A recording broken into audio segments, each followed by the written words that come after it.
Miss Honey's cottage.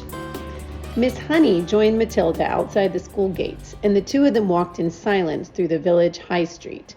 They passed the green grocer with his window full of apples and oranges, and the butcher with bloody lumps of meat on display and naked chickens hanging up, and the small bank, and the grocery store and the electrical shop. And then they came out at the other side of the village onto the narrow country road, where there were no people anymore and very few motor cars. And now that they were alone, Matilda all of a sudden became wildly animated. It seemed as though a valve had burst inside her, and a great gush of energy was being released. She trotted beside Miss Honey with wild little hops, and her fingers flew as if she would scatter them to the four winds, and her words went off like fireworks with terrific speed. It was Miss Honey this, and Miss Honey that, and Miss Honey, I do honestly feel I could move almost anything in the world, not just tipping over glasses and little things like that. I feel I could topple a table and chairs, Miss Honey. Even when people are sitting in the chairs, I think I could push them over, and bigger things too, much bigger things than chairs and tables. I only have to take a moment to get my eyes strong, and then I can push it out, this strongness, at anything at all, so long as I am staring at it hard enough. I have to stare at it very hard, Miss Honey, very, very hard. And then I can feel it all happening behind my eyes, and my eyes get hot just as though they were burning, and I don't mind that in the least. And Miss Honey, calm yourself down, child. Calm yourself down, Miss Honey said. Let us not get ourselves too worked up so early in the proceedings. But you do think it's interesting, don't you, Miss Honey? Oh, it is interesting, all right, Miss Honey said. It is more than interesting. But we must tread very carefully from now on, Matilda. Why mustn't we tread carefully, Miss Honey? Because we are playing with mysterious forces, my child, that we know nothing about. I do not think they are evil. They may be good. They may even be divine. But whether they are or not, let us handle them carefully. These were wise words from a wise old bird, but Matilda was too steamed up to see it that way. I don't see why we have to be so careful, she said, still hopping about. I'm trying to explain to you, Miss Honey said patiently, that we are dealing with the unknown. It is an unexplainable thing. The right word for it is a phenomenon. It is a phenomenon. Am I a phenomenon? Matilda asked. It is quite possible that you are, Miss Honey said, but I'd rather you didn't think about yourself as anything in particular at the moment. What I thought we might do is explore this phenomenon a little further, just the two of us together, but making sure we take things very carefully all the time. You want me to do some more of it then, Miss Honey? That is what I am tempted to suggest, Miss Honey said cautiously. Goody good, Matilda said. I myself, Miss Honey said, am probably far more bowled over by what you did than you are, and I'm trying to find some reasonable explanation. Such as what? Matilda asked.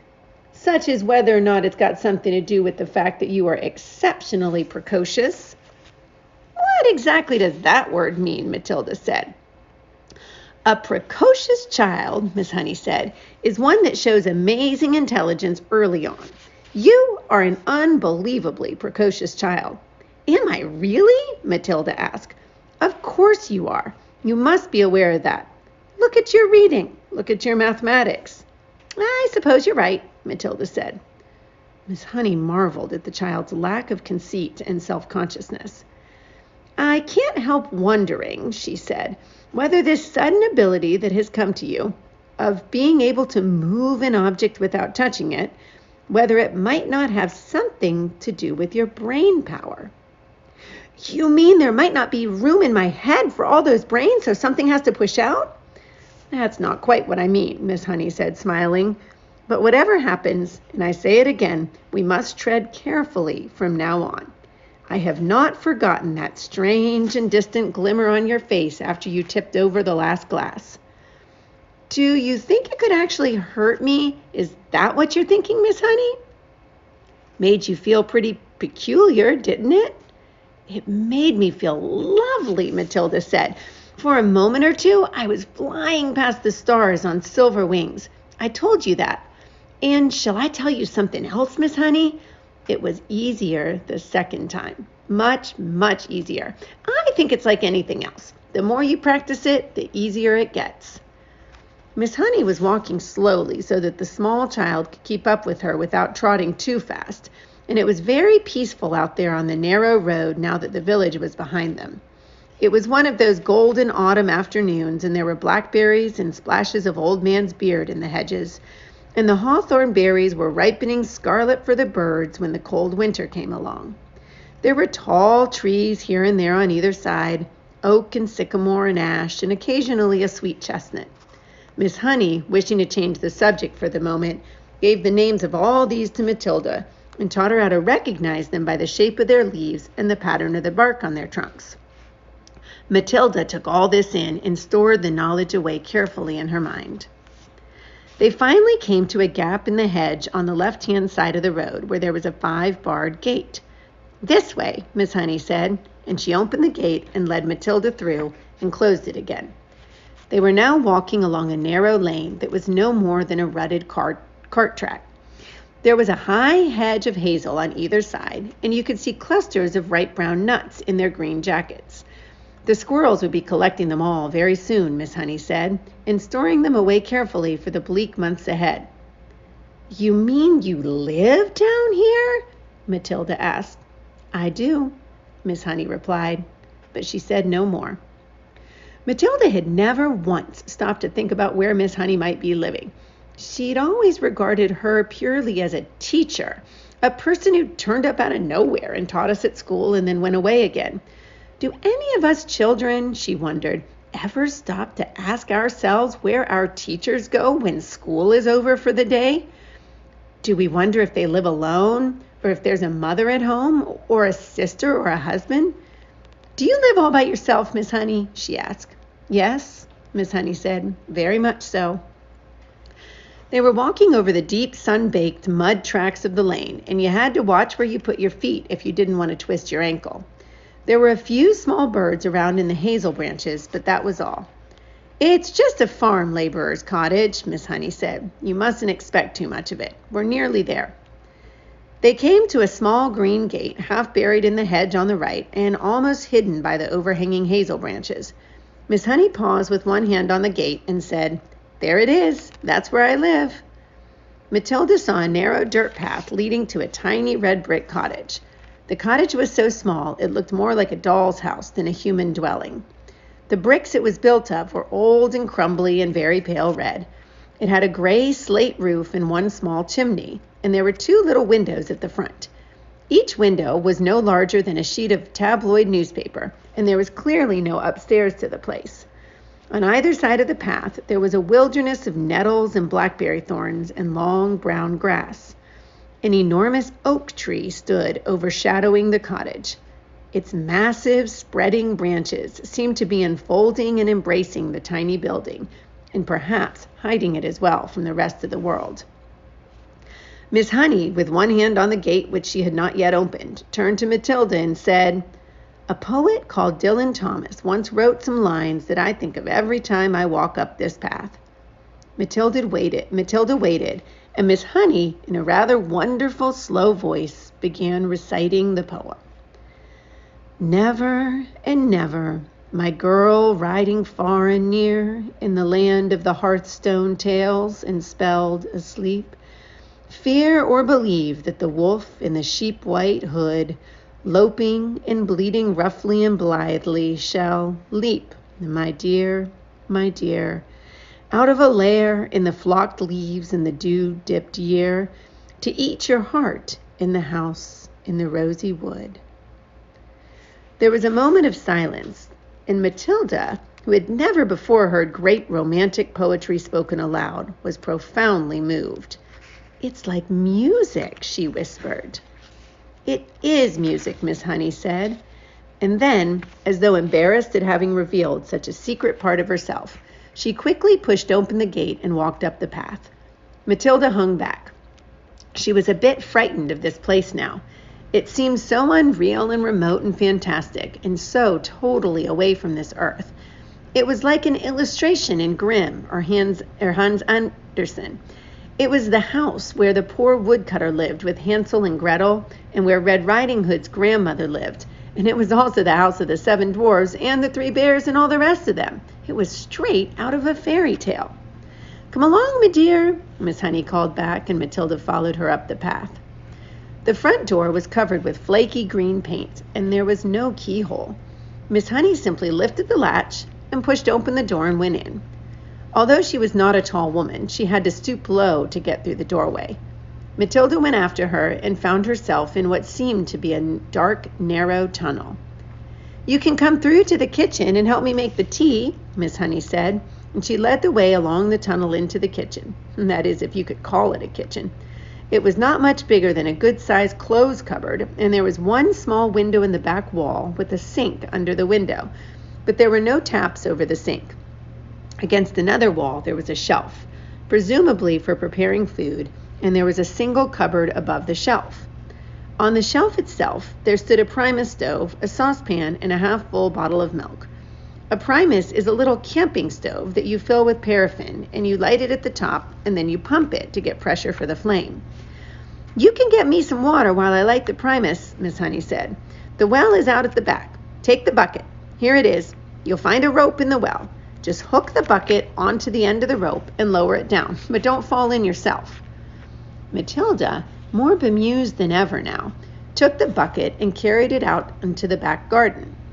The well had a little wooden roof over it and a simple winding device, and there was the rope dangling down into a dark, bottomless hole.